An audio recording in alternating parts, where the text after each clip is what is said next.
This is WFYI News Now. It's November 3rd, and I'm Abriana Herron.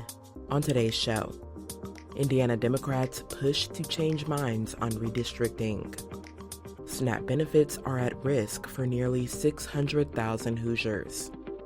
And local nonprofit Soul Food Project recently launched a community composting effort. How could we also help our neighbors and teach them about food waste and how they can turn their food into soil for themselves? Those stories coming up, but first.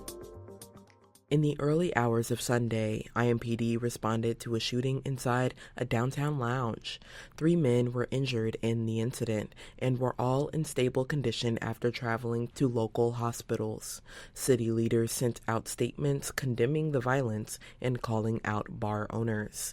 IMPD Chief Chris Bailey called the shooting preventable and said he will support policy changes that govern how bars operate.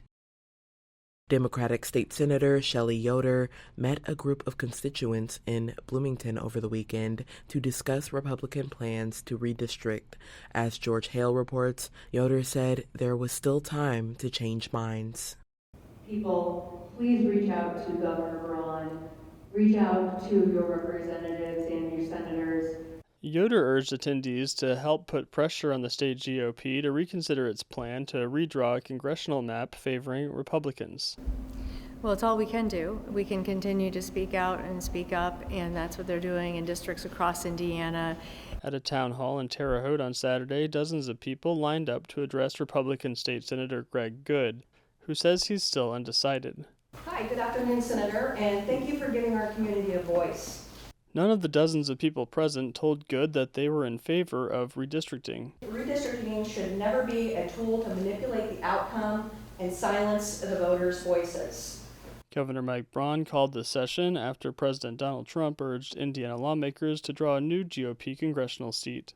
I'm George Hale. SNAP benefits are at risk for nearly 600,000 Hoosiers who use the federal food assistance program.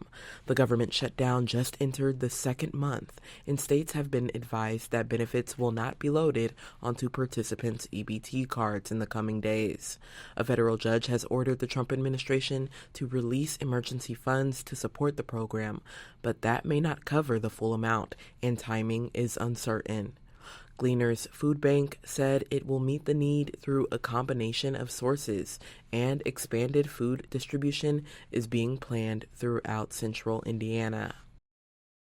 And for our final story today, local nonprofit Soul Food Project recently launched a community composting effort. Erica Kovac reports the free program is thought to be the first of its kind in Indianapolis. Soul Food Project is based out of an urban farm on the northeast side and is focused on increasing food access in the neighborhood. Executive Director and founder Danielle Guerin says that composting supports a more sustainable food system and helps reduce waste while improving the health of the soil. Before launching the program, Guerin was regularly purchasing compost for their farm. How could we also help our neighbors and teach them about food waste and how they can turn their food into soil for themselves? As a part of the program, neighbors within a 5-mile radius of the farm were able to register online and receive a 5-gallon bucket to collect their own compost. Compost bins may be dropped off at the farm or picked up free of cost bi-weekly. I'm Erica Kovac. That's all for today's episode of WFYI News Now. Our podcast is produced by Zach Bundy, with support from the news team at WFYI and public media journalists across the state. Our news director is Sarah Neal-Estes. Kendall Antron produced our music, and I'm your host, Abriana Herron. If you like today's episode, remember to subscribe and share, and follow WFYI on Instagram, TikTok, Facebook, and YouTube to check in on our newsroom throughout the day. Thanks for listening. We'll be back tomorrow.